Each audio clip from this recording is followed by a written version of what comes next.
الحمد لله نحمده ونستعينه ونستغفره ونؤمن به ونتوكل عليه ونعوذ بالله من شرور أنفسنا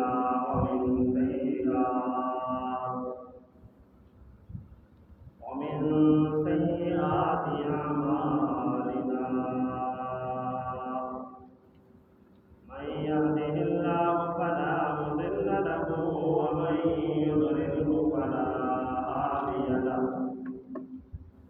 ونشهد أن لا إله إلا الله وحده لا شريك له ولا نظير له ولا وزير له ولا مشير له ولا معين له ولا مثل له ولا مثال له ونشهد أن سيدنا وسندنا وقائدنا ومرشدنا وهادينا ومهدينا وإمامنا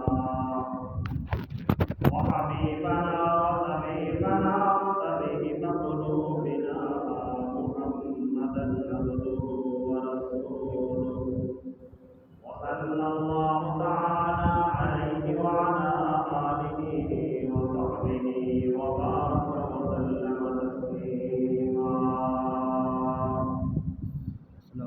أما بعد فقد قال الله تبارك وتعالى في القرآن المجيد والفرقان الحميد. أعوذ بالله السميع العليم من الشيطان الرجيم.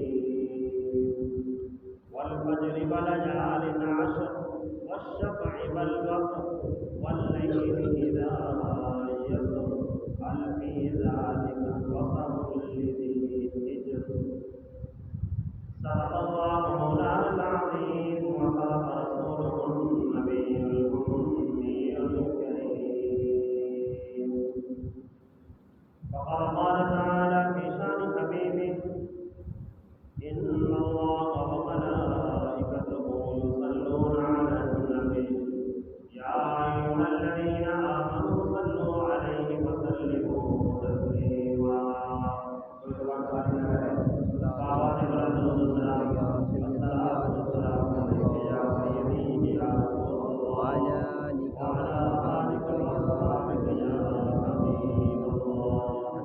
والسلام عليك يا رحمة للعالمين وعلى آلك وأصحابك يا خاتم النبيين.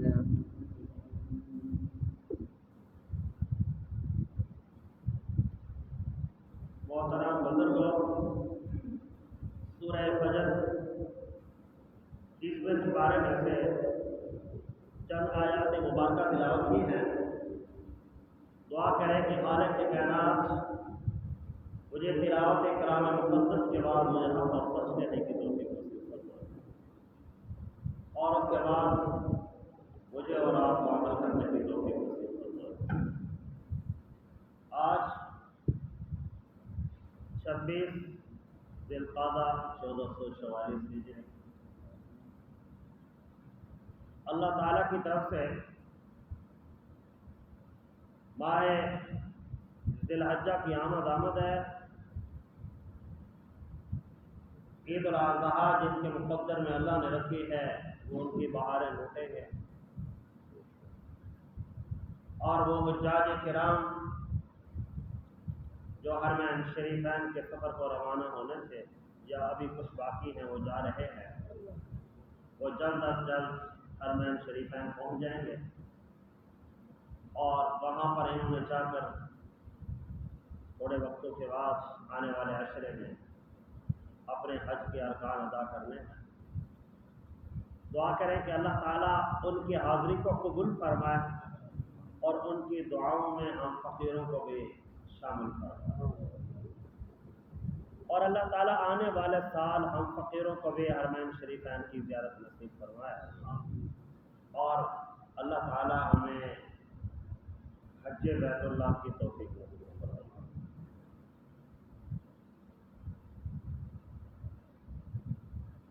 یہ جو 10 دن ہیں عشرہ ذی الحجہ کے، اسی کے متعلق تھوڑی سی گفتگو ہوگی۔ اللہ تعالیٰ نے ان کے دن اور رات کی قسمیں کھائی۔ جب ان کا سورج طلوع ہوتا ہے اللہ نے فرمایا والفجر، اللہ نے فرمایا والفجر، اللہ نے فرمایا مجھے صبح کی قسم ہے۔ ان 10 دنوں کے جب صبح کا سورج طلوع ہونے لگتا ہے، یا بعض حضرات نے فرمایا کہ نہیں، اس سے مراد کہ جب ان کی صبح صادق شروع ہوتی ہے، جس وقت اذان کا وقت شروع ہوتا ہے، اس وقت کی اللہ نے قسم کھائی ہے۔ اللہ نے فرمایا مجھے ان 10 دنوں کے صبح کی قسم، اور فرمایا والیال عشر، اور ان کے راتوں میں سے ایک ایک رات کی قسم ہے۔ جب سورج غروب ہوتا ہے اور سورج غروب ہو کر رات کی اندھیرے کی طرف منتقل ہوتے ہیں، رات آتی ہے اور سیاہی آ جاتی ہے، اور سیاہی آ کر چھانے لگ جاتی ہے، فرمایا اس سیاہی کے وقت کی مجھے قسم ہے۔ کیا قسم ہے؟ فرمایا کہ اس کے جفت اور طاق راتوں کی بھی مجھے قسم ہے۔ ان میں سے ایک ایک لمحہ بڑی فضیلت والا ہے، جس لمحے کے اندر بھی تم اللہ کو یاد کرو گے، اللہ تعالیٰ تمہاری ایک ایک دعا کو قبول فرمائے۔ مانگنے والے تو بنو، مانگنے کی عادت تو سیکھو، مانگنے کا طور طریقہ کار سیکھو۔ ایک علم رکھنا اور علم کے بعد اس علم پر عمل کرنا، فرمایا کہ دونوں چیزیں سمجھ جاؤ۔ ان راتوں کی بھی قسم ہے، ان صبح کی بھی قسم ہے، یہ علم میں آ جائے اور اس پر عمل کرو۔ وہ عمل کیا ہے؟ فرمایا کہ حج بیت اللہ کی تیاری کرو، حج بیت اللہ کی تیاری کرو۔ اور یہ کرام کو دیکھا گیا وہ یوں تیار رہتے کیسے؟ اگر نہ جا سکے تو یہاں تڑپتے رہتے۔ کیسے تیاری ہوتی؟ یوں تیاری ہوتی، ناخن نہیں کاٹتے تھے، بال نہیں کاٹتے تھے، مونچھیں بڑی بڑی ہو جاتی، نہیں کاٹتے تھے۔ کسی نے پوچھا کیوں نہیں کاٹتے؟ کہتے آپ کو پتہ نہیں ہے، ہم تیار بیٹھے ہیں، اللہ ہمیں جلدی لے جائے، ہمیں اللہ تعالیٰ جلد حرمین شریفین میں پہنچا دے۔ ہم تو عازم بیت اللہ ہیں، ہم تو عازم مکہ ہیں، ہم تو عازم مدینہ ہیں، ہم تو ارادہ کر کے بیٹھے ہیں حج بیت اللہ کریں گے اور مدینہ شریف کی زیارت بھی کریں گے، مدینہ پاک کی زیارت کریں گے، اور مکہ مکرمہ کی وہاں پر جا کر ایک ایک لمحے ہوئے، اٹھتے اور بیٹھتے ہوئے، چلتے اور پھرتے ہوئے، وہاں پر ایک ایک اپنی گناہ کی صدا کریں گے، یا اللہ میں یہ بھی مجرم ہوں، اس گناہ کو بھی کر کے آیا ہوں، اس گناہ کو بھی میں کر کے آیا ہوں، یا اللہ بڑا مجرم ہوں، تیرے دربار میں ہوں، تیری مرضی جو کرے، لیکن میں تو اس بات کا طلبگار ہوں، میں فقیر ہوں تیرے دربار میں، تو دینے والا ہے، میں تیرے دربار میں سائل ہوں، تو اس دربار کا مالک ہے، تو شہنشاہ ہے، شہنشاہ کے دربار سے فقیر آیا ہے، سائل آیا ہے، گدھا آیا ہے، صدا لگانے کے لیے آیا ہے، اسی بات کی کہ مجھ فقیر کو معاف کر دے۔ اس بات کی صدا کو لگانے کے لیے وہ لوگ بےتاب رہتے تھے۔ اپنے آپ کو بےتاب رکھو، اپنے آپ کو بےتاب رکھو، صبح اور شام دماغ کو مکہ سے لگا دو، مدینہ طیبہ سے لگا دو، پھر کامیابی کا۔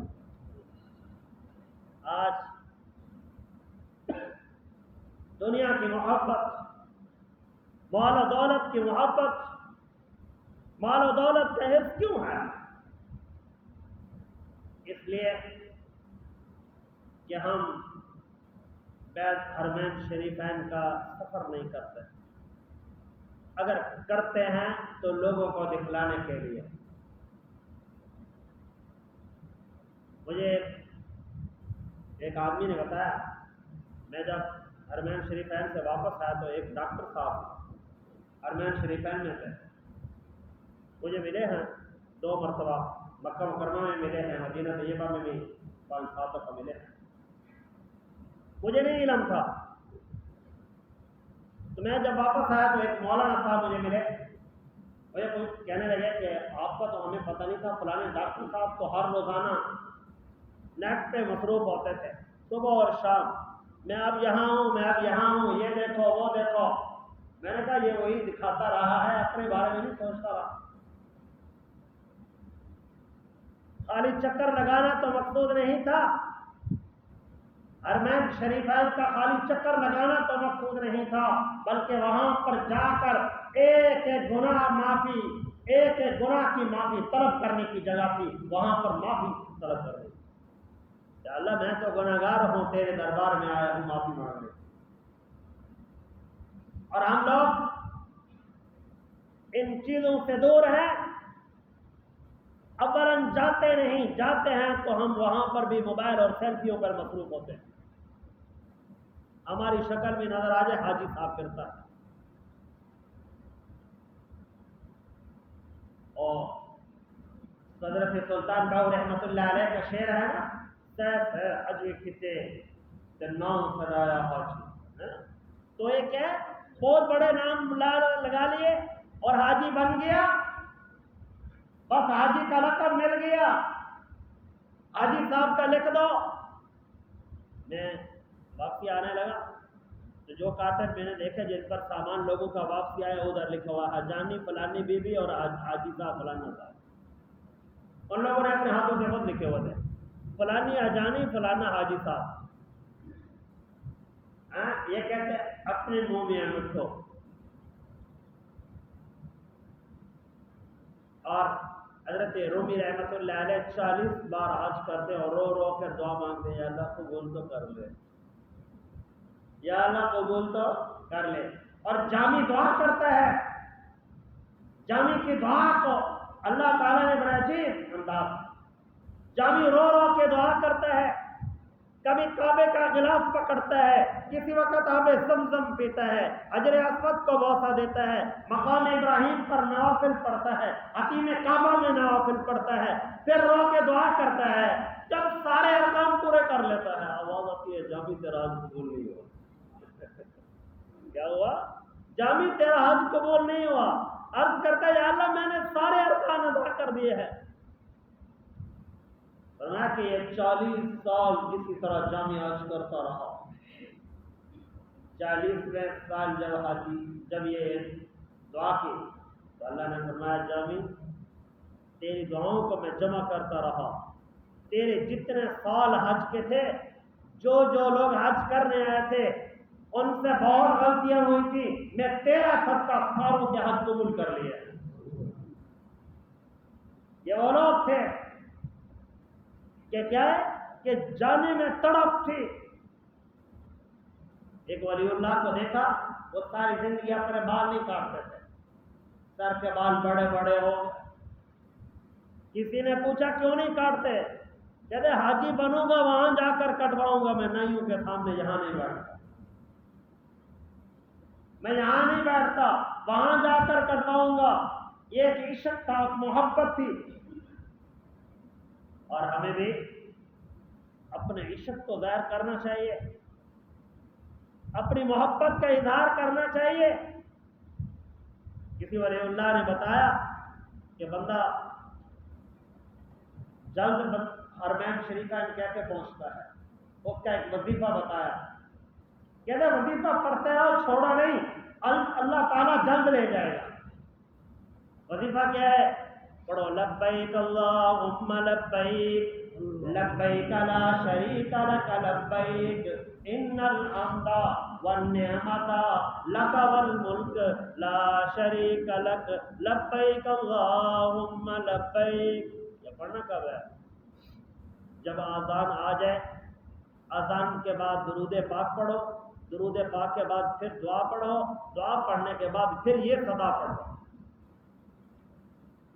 یہ صدا پڑھو، اور پھر اللہ تعالیٰ کے سامنے ایسے انداز میں صدا کرو کہ یا اللہ میری آنکھوں کے سامنے تو مدینہ ضرور ہے، میرے دل میں تو مدینہ ضرور ہے، میرے دل میں مکہ مکرمہ ہے، میری آنکھوں میں مکہ مکرمہ ہے، لیکن میرا جسم یہاں ہے، یا اللہ مجھے جسم سمیت وہاں پہنچا۔ اپنے آپ کو حرمین شریفین کی طرف متوجہ کیا جائے۔ فرمایا کہ اس کی 10 راتیں جو ہیں وہ بڑی فضیلت والی ہے، وہ ایک ایک لمحہ فضیلت والا ہے۔ آپ ناخن نہ کاٹے ان 10 دنوں میں، حاجیوں کے ساتھ مشابہت اختیار کرے۔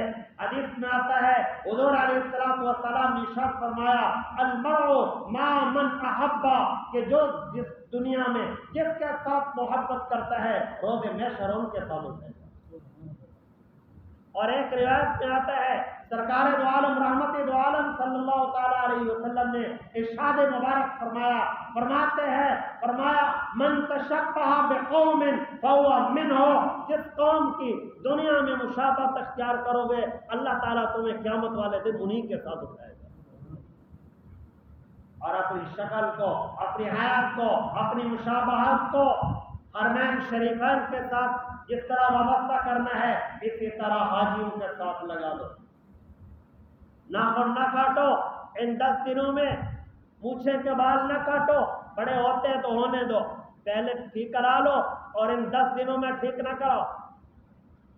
ناخن نہ کاٹو، جسم کے باقی حصے کے بال نہ کاٹو، اور یوں ہی پورا گندا حال پھرتے رہو، اللہ تعالیٰ سے التجا کرتے رہو یا اللہ میں حاجی تو نہیں بن سکا، میں حرمین میں تو نہیں آ سکا، ان کی شکل بنا کر بیٹھا ہوں، یا اللہ یہی میری شکل کو قبول فرما، میں بڑا کمزور ہوں، خطا کار ہوں، یا اللہ جو حاجی دعا کر رہے ہیں اس دعا کے اندر مجھ فقیر کو بھی شامل فرما۔ وہ کیسا مقام ہوتا ہے جب حاجی وہاں پر جاتا ہے، کبھی کعبے کے غلاف کو پکڑ کر دعا کرتا ہے، کسی وقت حجر اسود پہ ہوتا ہے، کسی وقت حتیم کعبہ پہ ہوتا ہے، کسی وقت صفا اور مروہ کی دوڑ پہ ہوتا ہے، کسی وقت آب زمزم کے کنویں پر موجود ہوتا ہے۔ ایک ایک لمحہ جو ہے، ایک ایک لمحہ، وہ ایک ایک لمحہ انسان کے گناہوں کو، خطاؤں کو معاف کر دیتا ہے۔ اس لیے اپنے آپ کو حرمین شریفین کے ساتھ وابستگی اختیار کرا لو۔ فرمایا کہ اس کی جو 10 راتیں ہیں وہ بھی بڑی فضیلت والی، اس کے 10 دن بھی فضیلت والے، اور اس کی 10 راتیں بھی فضیلت والی، کہ تم ایسا کرو اس کے راتوں کو اور اس کے دن کو اپنی عبادت میں مشغول رہو۔ ایک عبادت یہ بھی ہے کہ اپنے لیے قربانی کا جانور خریدو، اور حاجیوں کے ساتھ مشابہت، اور اپنے قربانی کو جانور کو خرید کر اور اس کو اچھے انداز میں اس کا خیال کرو، صبح اور شام خیال کرو، اور التجا کر کے بیٹھے رہو یا اللہ اس قربانی والے جانور کا صدقہ، میں تو کچھ بھی نہیں، حاجیوں کی مشابہت اختیار کر رہا ہوں، میں تو سنت ابراہیمی کو ادا کر رہا ہوں، یا اللہ یہ قبول فرما لے۔ صبح اور شام کو جو قربانی کا جانور ہے اس کی جو صحیح خدمت کرتا ہے اللہ تعالیٰ اس انسان کو بھی اتنا مقام عطا کر دیتا ہے جس کی نیکیاں جمع ہوتی رہیں گی، یہ انسان کو پتہ چلے گا روز محشر وہ کیا ہوگا۔ فرمایا کہ انسان کے گناہ بہت زیادہ ہوں گے، اللہ فرمائیں گے جاؤ اس قربانی والے جانور کے کھر تلاش کر کے لے آؤ، کھر کو لے کر آئیں گے، وہ بھی تولے جائیں گے، اگر پھر بھی گناہ بڑھتے ہیں فرمایا کہ جانور کے جو سینگ ہوں گے وہ سینگ بھی لائے جائیں گے، وہ بھی میزان میں ترازو میں رکھے جائیں گے۔ اللہ فرمائے گا اچھا ایسا کرو، قربانی کے کھر، قربانی کے سینگ، اس کے بال، اس کے کھال، اس کے ہر ایک جسم کے حصے کو رکھو اور اس انسان کے گناہ کو معاف کرو۔ اور اس وقت میں تو اتنا، اس لیے ان چیزوں کا ہمیں پتہ چلے گا جب ہم روز محشر اللہ کے دربار میں ہوں گے۔ یہ دنیا کچھ بھی نہیں، یہ خبر کچھ بھی نہیں، یہ تو تھوڑا سا وقت ہے۔ حضرت عزیر علیہ السلام 100 سال سوئے، 1 سال سوئے۔ اللہ نے فرمایا قال کم لبثت، قال کم لبثت، کتنی دیر سوئے رہے ہو؟ عرض کیا قال بل لبثت 100 یوم، قال لبثت یوما او بعض یوم، میں جب سویا تھا اس وقت سورج یہاں تھا، ابھی اٹھا ہوں تو یہاں ہے، بس اتنا ہی فرق ہے۔ اللہ نے فرمایا نہیں، قال بل لبثت 100 عام، تو اتنا نہیں سویا، 100 سال سویا ہے۔ قال بل لبثت 100 عام، 100 سال سویا ہے، تھوڑے دن نہیں سویا، یہ تھوڑا وقت نہیں تھا۔ قال بل لبثت 100 عام، 100 سال سونے والا اللہ کا نبی اٹھ کر پھر یہ فرماتے ہیں میں سویا تھا یہاں سورج تھا، اٹھا ہوں تو یہاں ہے۔ یہ دنیا کچھ نہیں ہے۔ 50 سال عمر بنی، کہتا بڑی زندگی گزار لی، اب تھک گئے ہیں، اب بس آگے کا بلاوا آنے لگا ہے۔ سوچ کہ یہ تو دنیا ہے، جو قیامت کے دن کا دن ہوگا، پہلا دن ہوگا 50,000 سال کا، اس کے لیے تیار ہے۔ پہلا دن ہوگا 50,000 سال کا، اس کے لیے تیار رہے، اس کے لیے توفیق تو یہ ہو جائے، اس کے لیے تیاری کر۔ اللہ تعالیٰ تجھے توفیق دے کہ رات کو رو اور دن کو رو۔